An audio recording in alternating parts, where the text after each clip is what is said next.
até uma heresia, tá? Aí eu vou para a conclusão com 5 minutos e vou fazer a revisão do questionário, se assim eu fizer, com 5 minutos. Pastor, o senhor gastou quanto tempo? Eu gastei 50 minutos com ministração. Mas isso você não vai aprender da noite para o dia. Você vai precisar fazer o quê? Exercitar. Mas eu vou gastar esse ponto aqui, eu acho relevante. Eu quero que o meu aluno aprenda esse ponto bem aqui. Esse ponto que você acha que é relevante, você gasta mais tempo. Esse ponto que você acha que não é tão relevante quanto esse primeiro, você gasta lá um tempo menor. Mas você precisa de um planejamento, tá? Aí, olha o plano de aula que a CPAD mandou para nós. Objetivos. Pastor, o que é isso? Quando eu terminar a ministração, o meu aluno, ele tem que expor que a Bíblia precisa ser interpretada. A Bíblia precisa ser interpretada. Irmão Francisco, não, irmãos, me dê uma razão por que a Bíblia precisa ser interpretada.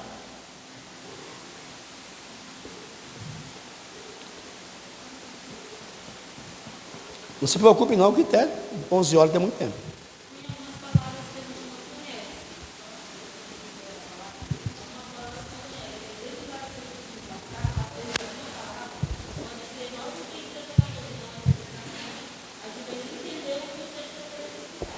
Então, o aluno precisa aprender a interpretar porque tem palavras desconhecidas. É isso? O que mais?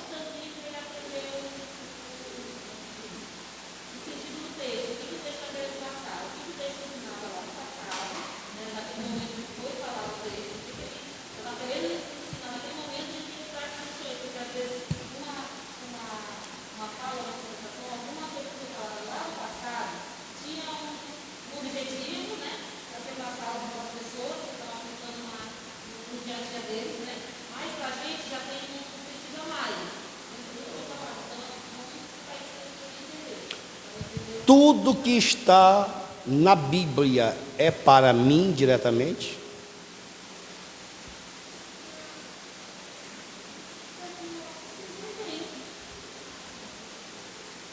Por exemplo, guardar o sábado, irmão Francisco, é para o senhor?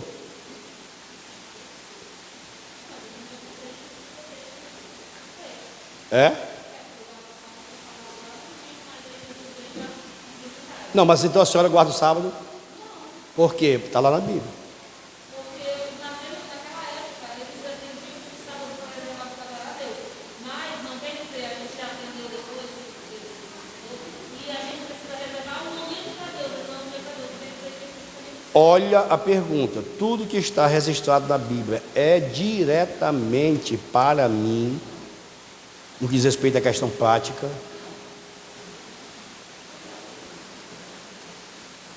E aí? Então, a gente precisa interpretar. Pontuar os pressupostos pentecostais para a leitura da Bíblia, inclusive até onde nós nos congregamos, influencia a maneira como nós interpretamos a Bíblia.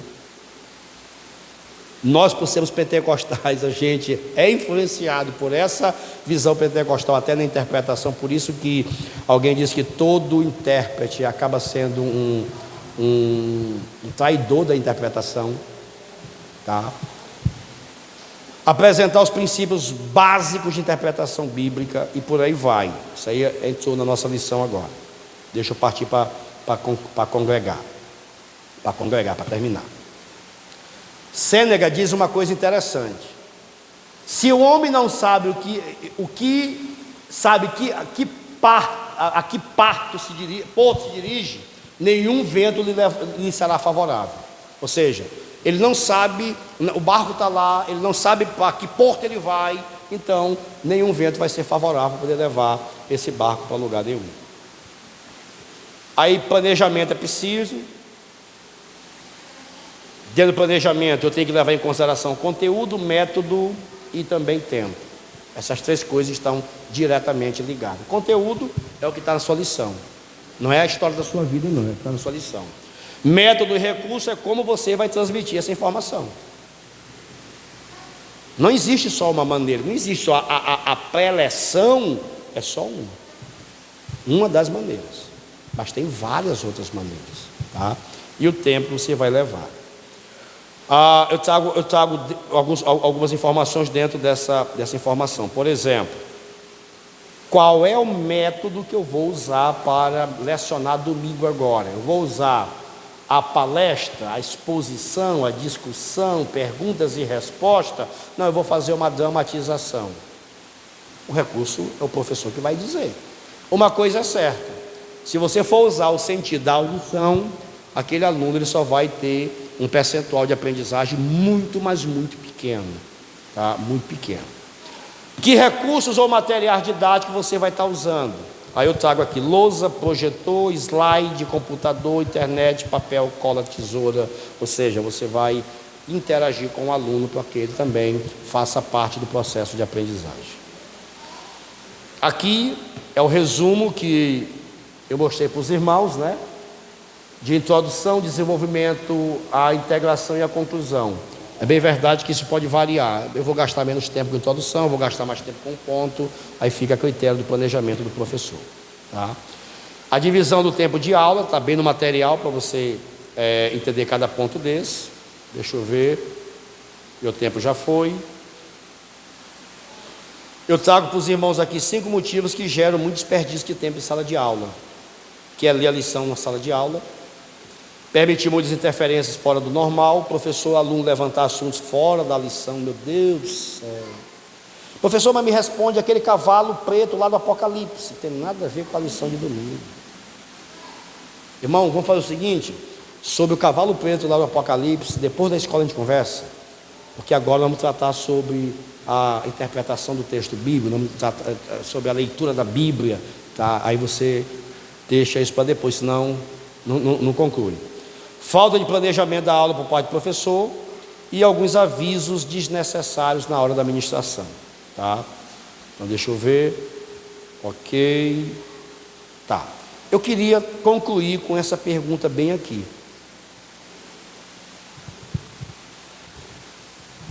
Irmãos, quantos sentidos tem o texto bíblico?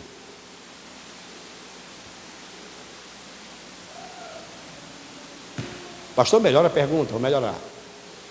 Quem escreveu, o que escreveu? Escreveu pensando em quantas coisas?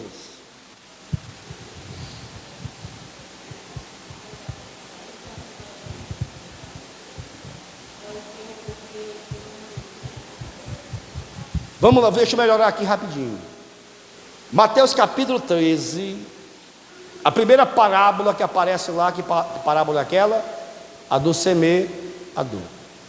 A parábola do semeador, quando Jesus narrou aquela parábola, ele estava pensando em quantos ensinos diferentes poderia ser extraído daquela parábola, ou ter um ponto central daquela parábola como verdade absoluta que ele queria passar. Hein, Tiago? Um sentido. O senhor já escreveu um livro, não já? O senhor queria que os seus alunos ou seus leitores que leram o seu livro pensassem em quê quando o senhor escreveu o seu livro? Qual era a temática central? Mas eu quero que os meus alunos, os meus leitores, ao lerem esse livro, eu quero que eles pensem nisso bem aqui. Que assunto seria esse?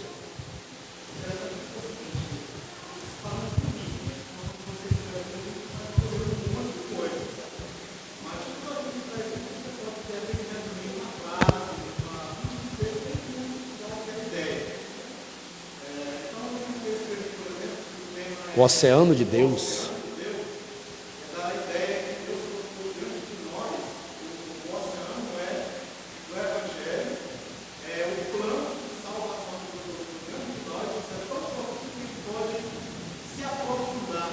E inesgotável. E é inesgotável.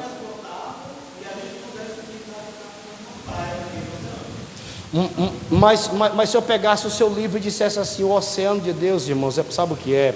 É porque a vida cristã, ela tem tantas experiências que é inesgotável. é inesgotável. Assim como o oceano, ele não tem, a profundidade é muito grande. A nossa experiência com Deus também, ela requer uma profundidade muito grande de experiência com Deus. Eu posso fazer uma inferência? Posso, mas na cabeça do autor não era isso que ele estava pensando. Por isso que quando eu for ler a Bíblia, não pode. No livro eu posso fazer e não peco. Na Bíblia não tem inferência. Sentido errado. Pastor, por que sentido errado? Porque só existe um sentido. A Bíblia só tem um sentido. Quando Deus usou Pedro, Paulo, Tiago, João, por aí vai, para escrever aquilo, na mente de Deus e na mente que ele passou para o autor, só tinha uma ideia. Então não cabe duas interpretações. Só cabe uma interpretação. Pastor, e aí como é que eu faço para poder saber qual é a interpretação?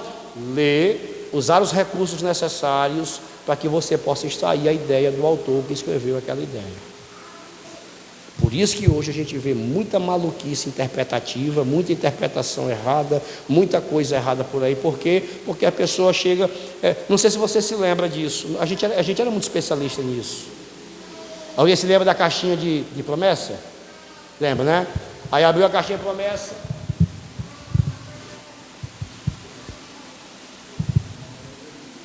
Salmo 37, 4, 5. Deleita-te no Senhor e Ele saciará o nosso coração. Entregue para o meu Senhor. Glória a Deus. Aí, se ele pegasse na caixinha de promessa, o versículo dizia assim: põe em ordem a tua casa, que hoje tu vai morrer. Aí dizia que não, promessa de novo, né? Porque a gente era seletivo naquilo que a gente queria que Deus falasse para nós. Sabe qual é o problema da interpretação hoje? É que as pessoas tiram o contexto e trazem para a sua ideia, quando na realidade deveriam pegar a sua ideia e subordinar ela à ideia do texto. Essa que seria a ideia, tá? E aí eu trago para encerrar essa parábola do bom samaritano, interpretada por Agostinho, né? Por Agostinho. Está no seu material. Agostinho interpretou a parábola do bom samaritano da seguinte forma: quem é o homem da parábola? Para Agostinho é Adão.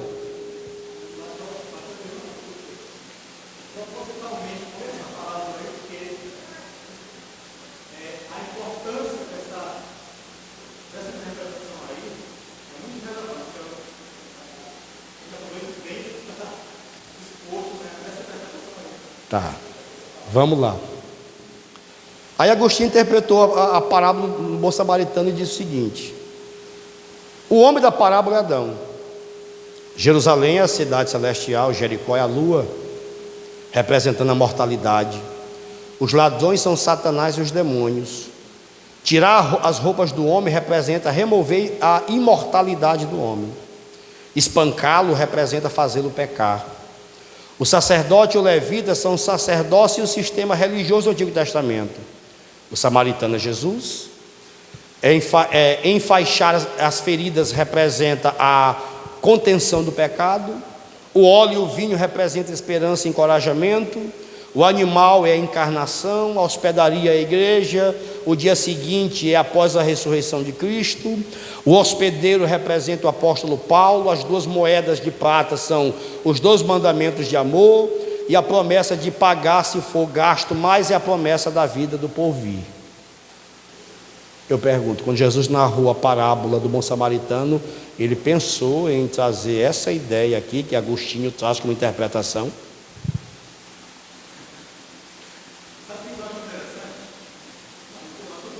Não, fale, pode falar.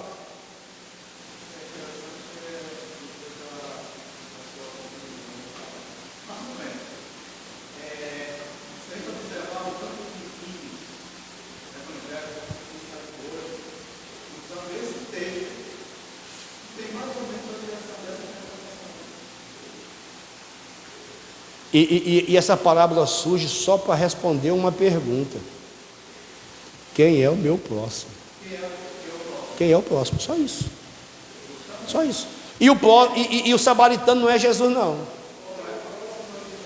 Hã? É o próximo. Acabou. E o detalhe, e o samaritano, ele vai ajudar independente de divisão cultural. Porque um judeu não comungava com um samaritano. Não tem nem sentido dizer que samaritano é Jesus, mas nenhum. E outra coisa, existe grandes teólogos da atualidade que concordam com essa interpretação dos divinos do amor, que é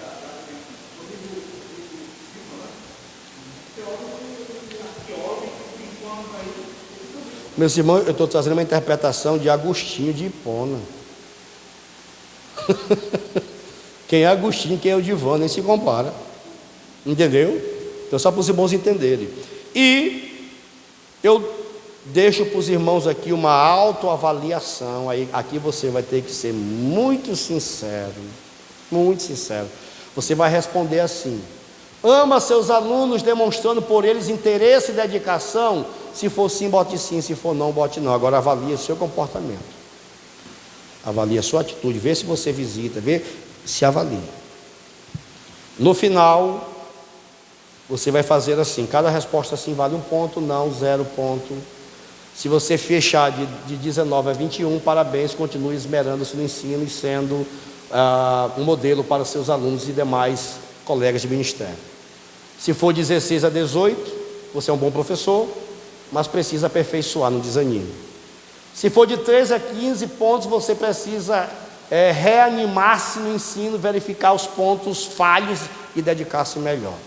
E se for menos de 13, examine-se diante do Senhor. Você tem que aprender e não ensinar.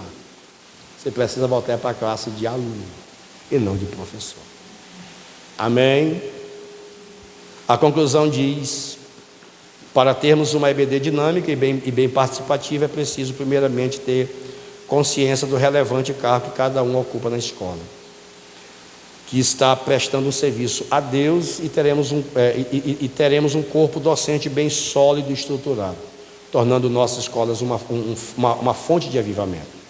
Não é normal o cristão não gostar da EBD, pois ela é um departamento exclusivo que a igreja dispõe para o ensino sistemático da palavra de Deus. Então, que possamos fazer acontecer um verdadeiro e genuíno avivamento. Que Deus nos abençoe. Amém? Posso orar, irmã Vanela, por nós aqui? Posso. Querido Deus e Pai, obrigado pela oportunidade que o Senhor nos deu de estar tratando sobre esse assunto relevante que é a escola dominical. Obrigado pelo privilégio de ser, Senhor, aluno e professor. E eu quero, meu Deus, a partir dessa ministração, pedir ao Senhor que o Teu Espírito ilumine a mente dos meus colegas professores, e eles entendam, Senhor, a relevância que é ensinar o Teu povo na Tua casa. Que o Senhor possa avivá-los, despertá-los, e a partir da Tua palavra abençoá-los e abençoar a escola dominical para a glória do Teu nome. Que a área 112, que o Emaús, seja impactado pela vida dos Teus filhos, que serão excelentes naquilo que vão fazer para Ti, para a glória do Teu nome. É o que eu Te peço e Te agradeço em nome de Jesus. Amém. Deus abençoe. Amém. Pronto. Deu para dormir? Não, né? Quando o pastor Divan começou a falar sobre o sentido, né?